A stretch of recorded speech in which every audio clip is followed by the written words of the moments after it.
Hello movie lover. ఈరోజు మనం Roshan Matthew నటించిన రీసెంట్గా మలయాళం లాంగ్వేజ్లో రిలీజ్ అయినటువంటి ఒక crime investigation mystery thriller movie ఉయిర్ను ఎక్స్ప్లెయిన్ చేసుకుందాం. ఒక బావిలో దొరికిన మృతదేహం, మిస్టీరియస్ మరణానికి దారితీసిన దొంగ ప్రేమ. ఈ మూవీని కేరళలో నిజంగా జరిగినటువంటి ఒక సంఘటనని బేస్ చేసుకుని తీయడం జరిగింది. ఇవన్నీ తెలుసుకోవాలంటే మన వీడియోని ఎండింగ్ వరకు చూడాల్సిందే. ఇంకా లేట్ చేయకుండా let's get started. Movie starting సీన్లో నార్త్ ఇండియా నుంచి సౌత్ ఇండియాకి వెళ్తున్నటువంటి ఒక ట్రైన్ని చూపించడం జరుగుతుంది. ఆ ట్రైన్లో ఒక ఫ్యామిలీ వెళ్తూ ఉండగా ఆ ఫ్యామిలీలో దంపతులతో పాటు ఒక బాబు మరియు ఒక పాప కూడా ఉంటారు. వాళ్ళు సరదాగా సమయాన్ని గడుపుతూ వెళ్తూ ఉంటారు.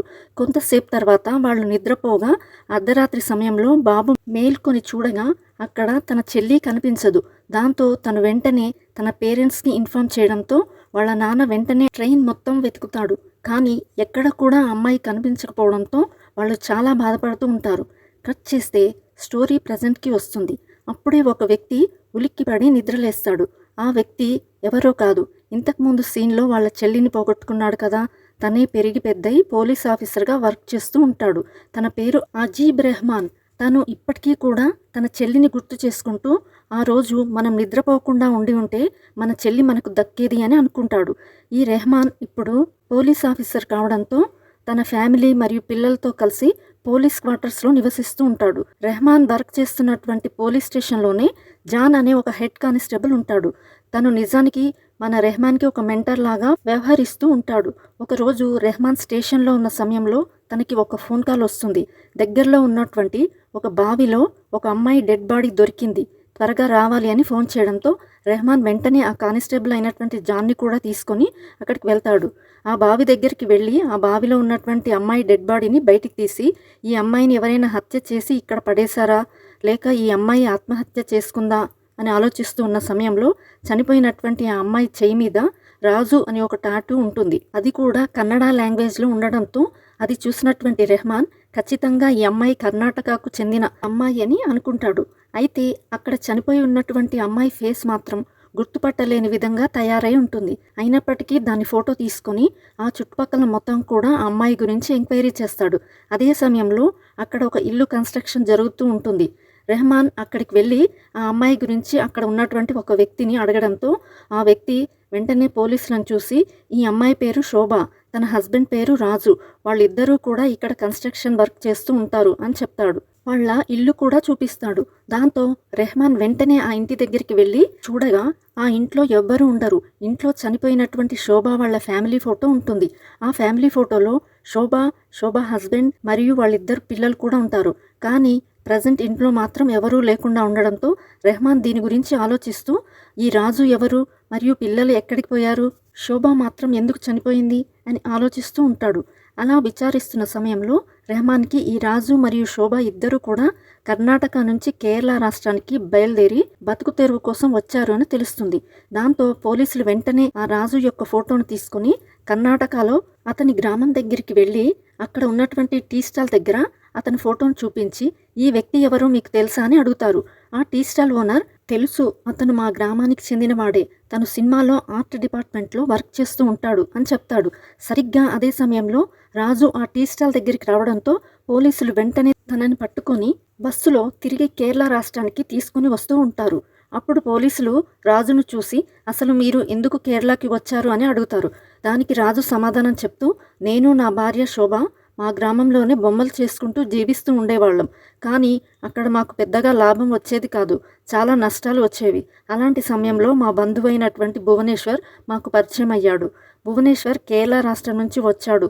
తను మా దగ్గర మాట్లాడుతూ నేను సినిమాలో ఆర్ట్ డిపార్ట్మెంట్లో వర్క్ చేస్తున్నాను, మీరు కూడా కేరళకి వచ్చేయండి, నేను మీకు మంచి పని ఇప్పిస్తానని చెప్పడంతో అతని మాటల్ని నమ్మి మేమిద్దరం కూడా ఇక్కడికి వచ్చాం. అతను చెప్పినట్లుగానే మాకు ఆర్ట్ డిపార్ట్మెంట్లో పని ఇప్పించాడు. మేమిద్దరం కూడా కలిసి ఇక్కడే జీవిస్తూ ఉండేవాళ్ళం. అలాంటి సమయంలో నేను తాగుడుకి బానిస అయ్యాను. దాంతో ఇంటికి లేట్గా వస్తూ ఉన్న సమయంలో నా భార్య భువనేశ్వర్తో అక్రమ సంబంధం ఏర్పాటు చేసుకుంది. ఒకరోజు నేను ఫుల్గా మందు తాగి ఇంటికి వచ్చి చూడగా వాళ్ళిద్దరూ కూడా కలిసి ఉన్నారు. దాంతో నాకు కోపం వచ్చి నా భార్యకు వార్నింగ్ ఇచ్చాను. ఆ తర్వాత నా ఫ్యామిలీ మొత్తాన్ని కూడా తీసుకొని వేరే ప్లేస్కి వెళ్ళిపోయి అక్కడ జీవిస్తూ ఉండగా అక్కడికి కూడా భువనేశ్వర్ వచ్చి నా భార్యతో అదే విధంగా గడపడం మొదలుపెట్టాడు. దాంతో నేను మళ్ళీ నా భార్యతో గొడవపడి ఇక్కడ ఉండకూడదు, ఇక్కడ నుంచి వేరే ఊరికి వెళ్ళిపోదామని చెప్పాను. కానీ అప్పుడు నా భార్య నన్ను ఎదిరించి నేను నీతో పాటు రాను అని అంది. దాంతో ఇక్కడ ఉండడం అంత మంచిది కాదు అని నా పిల్లల్ని తీసుకుని నా సొంత ఊరికి వెళ్ళిపోయాను అని రాజు పోలీసులకు చెప్తాడు. ఆ తర్వాత రాజుని రెహమాన్ హాస్పిటల్లో ఉన్నటువంటి మార్చురీ రూమ్కి తీసుకెళ్లి అక్కడ ఉన్నటువంటి డెడ్ బాడీని చూపిస్తాడు. రాజు ఒక్కసారిగా గట్టిగా ఏడుస్తూ, ఇది నా వైఫ్ శోభ డెడ్ బాడీ, ఈ శోభాని ఖచ్చితంగా ఆ భువనేశ్వర్ చంపేసి ఉంటాడు, లేదంటే ఆ భువనేశ్వర్ శోభాని మోసం చేసి వెళ్ళిపోతే తనే ఆత్మహత్య చేసుకుని చనిపోయి ఉంటుంది, ఈ రెండిట్లో ఏదో ఒకటి జరిగి ఉంటుంది అని రాజు ఏడుస్తూ ఉంటాడు. దాంతో అక్కడ ఉన్నటువంటి కానిస్టేబుల్ తనను ఓదార్స్తూ ఉంటాడు. రెహమాన్ వెంటనే ఆ రాజును చూసి, సరే ఇప్పుడు నీ పిల్లలు ఎక్కడున్నారో అని అడుగుతాడు.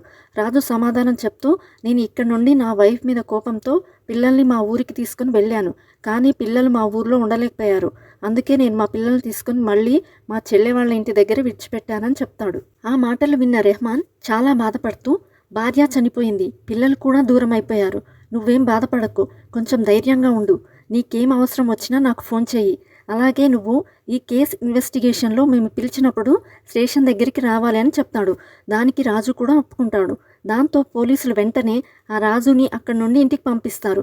అలా రాజు అక్కడి నుంచి ఇంటికి వెళ్ళిపోయిన తర్వాత పోస్ట్మార్టం చేసినటువంటి డాక్టర్ రెహమాన్ దగ్గరికి వచ్చి మాట్లాడుతూ, ఈ శోభ నీళ్లలో పడకముందే తను చనిపోయింది, తను చనిపోయిన తర్వాత తనని తీసుకువచ్చి ఎవరో బావిలో వేసినట్లు ఉన్నారు అని చెప్పడంతో ఆ మాటలు విన్న రెహమాన్ ఖచ్చితంగా తనతో అక్రమ సంబంధం పెట్టుకొని ఉన్నటువంటి ఆ భువనేశ్వరే చేసి ఉండొచ్చు అని అనుకుంటాడు. ఆ భువనేశ్వర్ ఎక్కడ ఉన్నాడో అని ఆలోచిస్తూ ఉంటాడు.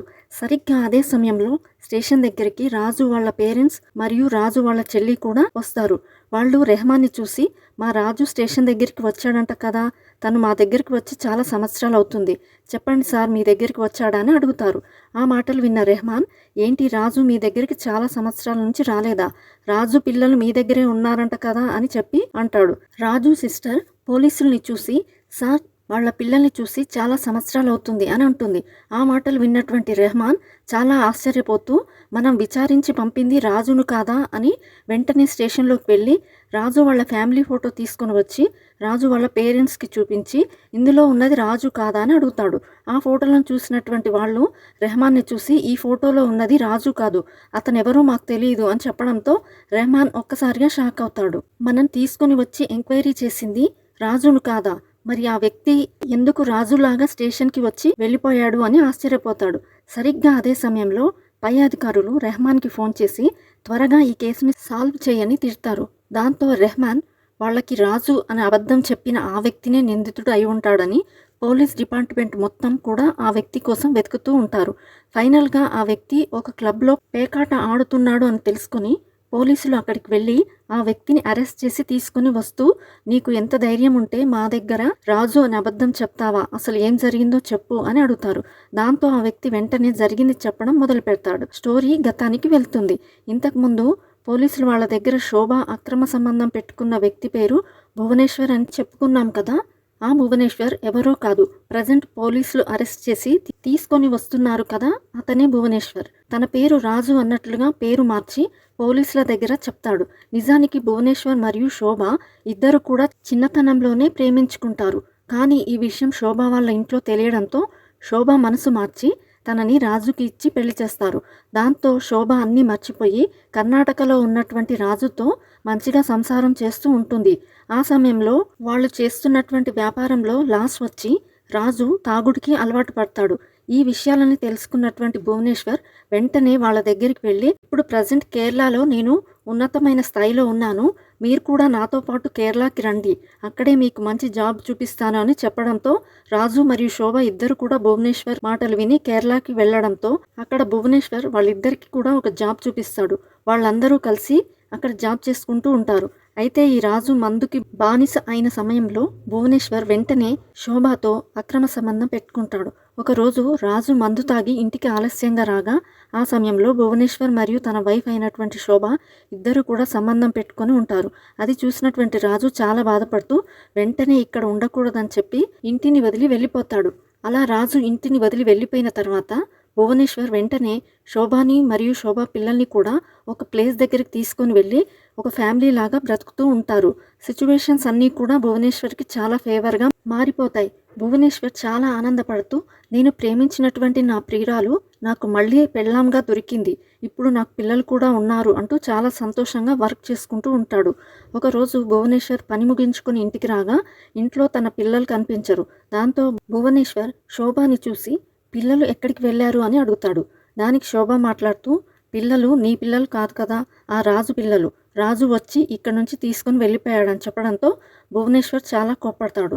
శోభాని చూసి, వాళ్ళు నా పిల్లలు కాకపోవచ్చు, కానీ నా సొంత పిల్లల్లాగా చూసుకున్నాను కదా, ఎందుకు ఇలా జరిగింది అని గొడవ పడతాడు.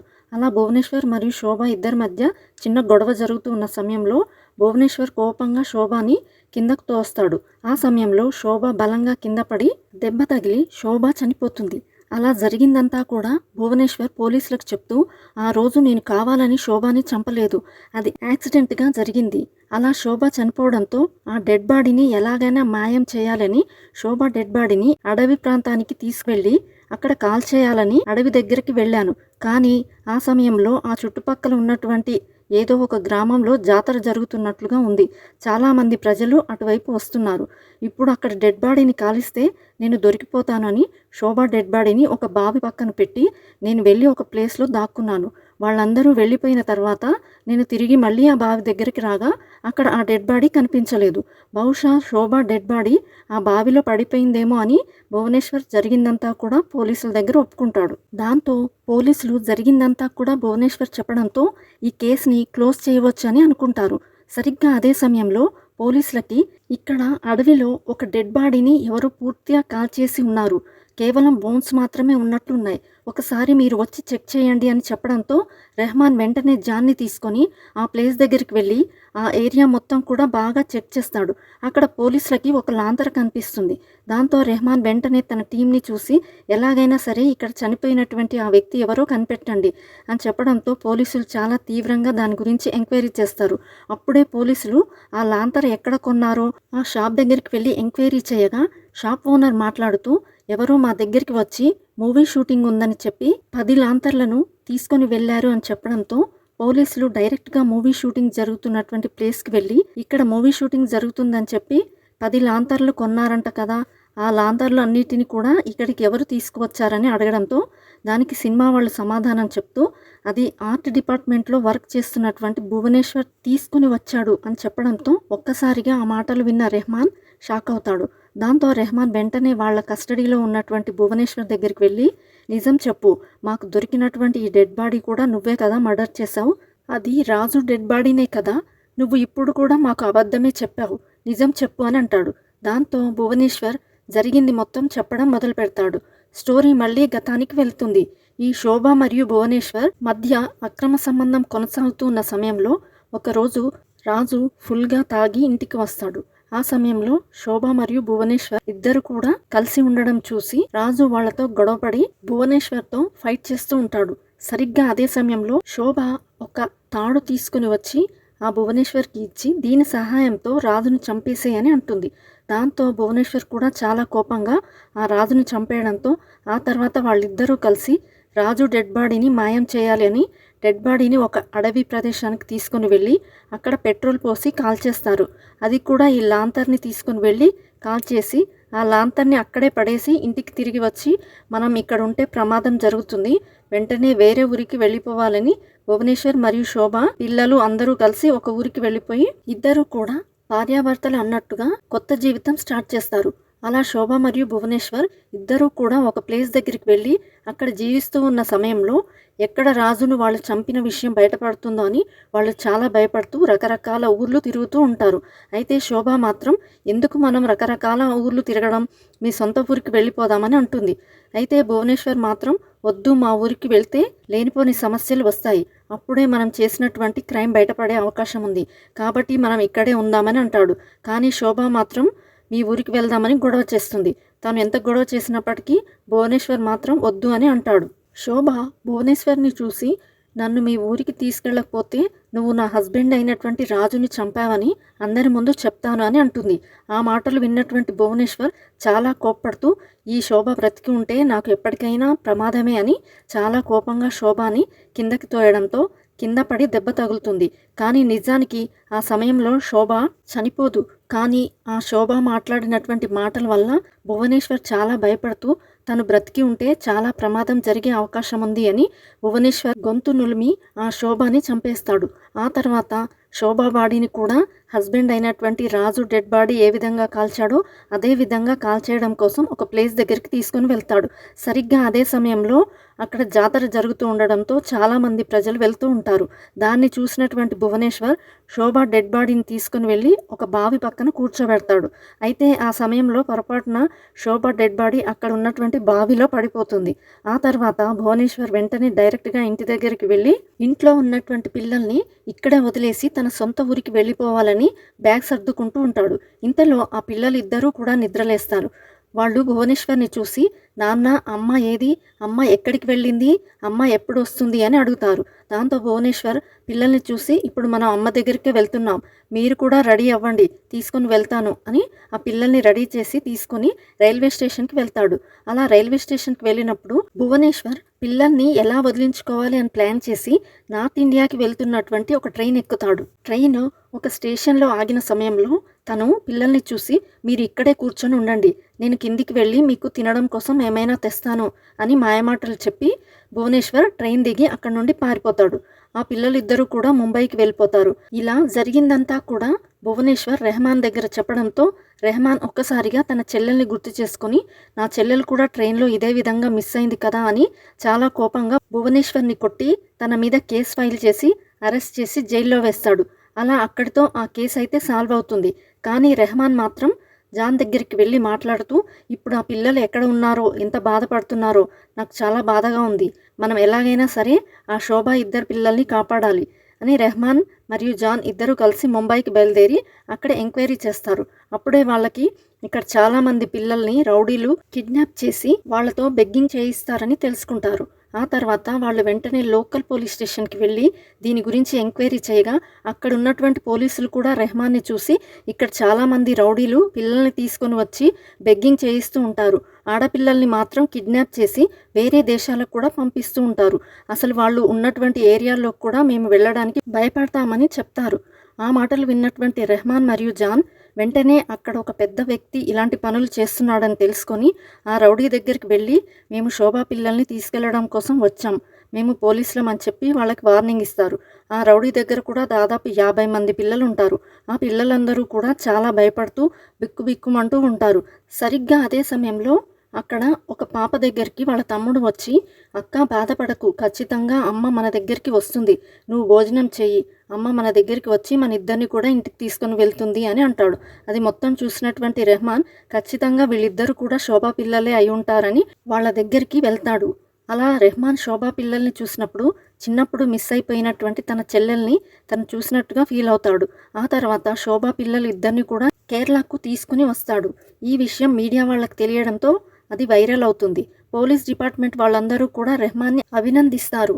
అలా పిల్లల్ని స్టేషన్కి తీసుకుని వచ్చిన తర్వాత పిల్లలతో కలిసి రెహమాన్ ఫోటో తీసుకుంటాడు. నిజానికి కేరళలో ఉన్నటువంటి ఒక పోలీస్ ఆఫీసర్ ఈ కేసుని ఒక సవాలుగా తీసుకుని ముంబైకి వెళ్ళి మరీ పిల్లలిద్దరిని కూడా కాపాడి కేరళకి తీసుకురావడం మాత్రమే కాదు, వాళ్ళిద్దరి సంరక్షణ కూడా తనే తీసుకొని ఇప్పటికీ వాళ్ళిద్దరిని కూడా చాలా జాగ్రత్తగా చూసుకుంటూ ఉన్నాడు అని చూపించి మూవీని ముగిస్తారు.